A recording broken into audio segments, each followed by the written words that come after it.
The 14th episode of the third season of 2.5 Men was released in 2006. And I'm saying this because the title, I'm not even going to say the title, partly because I want this to be monetized, and also because it just feels really uncomfortable. But I am pretty confident that if the show aired today, there would be a lot of changes, but this title in particular would be different. So I just wanted to point that out now that the show is kind of a product of its time. 2006, should it have known better? Yeah, probably, but definitely wouldn't be the same today. So I won't be saying the title. I'll probably star it out in the actual video title as well, but I'm sure you can see what it's meant to be. And this is directed by Halvorson.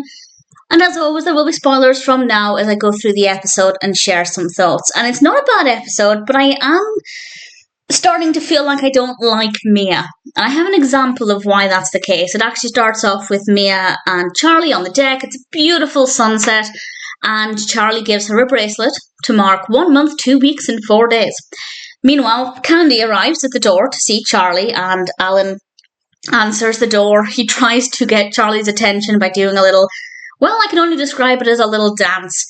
And Mia comes into the room once Charlie goes in to see what Alan was talking about, and this is the first of a few indications in this episode that I didn't really like Mia, because she was kind of almost annoyed or irritated that an ex, well, we can call Kandi an ex, I guess, of Charlie's existed. Basically, the way she was talking to him was kind of like, yeah, you go and tell your girlfriend that you're in a relationship now. How dare she turn up on your doorstep? And I just didn't like her attitude. It's almost like she was saying, how dare Charlie have a past? And that's not really great. However, it's not the end of the world, her reaction, but it's just one thing that made me not love her attitude. However, she did give us an explanation that she thought Charlie was using Kandi as a lifeboat because he didn't believe in his relationship with Mia. Basically, he was just waiting for their relationship to fall apart so he could fall back on Kandi. Maybe not the right way to phrase that, but probably quite accurate. But I don't think that. I don't believe that in the slightest. Kandi did just turn up out of the blue. Charlie had actually been ignoring her calls, which is maybe not the best way to handle a situation. If you are the Charlie in this scenario, don't leave the girl hanging. Just tell her the truth. And maybe then, with that in mind, maybe that's why he didn't want to tell her. I don't know, but I genuinely believe that that's not what Charlie was thinking. But if you feel differently, I'd love to know that. Alan then is actually outside comforting Kandi, and Candi's opening up to him a little bit. Charlie then agrees that he will go outside and tell Kandi he's now in a committed relationship, and he goes outside and we hear him telling her. And then Mia goes after him, and Candi's not there. And I think in that moment, I don't think Mia's actions were unrealistic or unbelievable, because she did storm off because Charlie had clearly just lied to her about what he was doing. So I'm on her side with that one. The following morning, Charlie is in the kitchen and Alan comes in, and Berta's there for a little bit, which was quite nice. And he asks Charlie if it's okay if he asks Kandi out. And Charlie says, yes, that's absolutely fine. And I think what happens next is predictable. Well, not how it played out, but I think what is going to happen next could have been predicted to a degree. But I have seen this before and I knew what was coming. So if you have just watched this for the first time, was it predictable or not? I'd love to know. But the next thing we know, Kandi comes skipping into the kitchen and basically jumps on Alan, and it's quite delightful.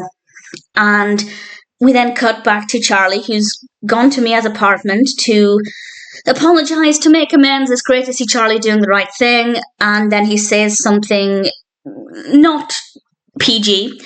And it turns out Mia's parents are there in the room. So that was a little bit awkward. We then have one of my favourite, I think, John Cryer facial expressions ever. Because we're back at the house, Charlie's house, and there's a knock at the door. Kandi answers it in this schoolgirl uniform. It's Judith and Jake.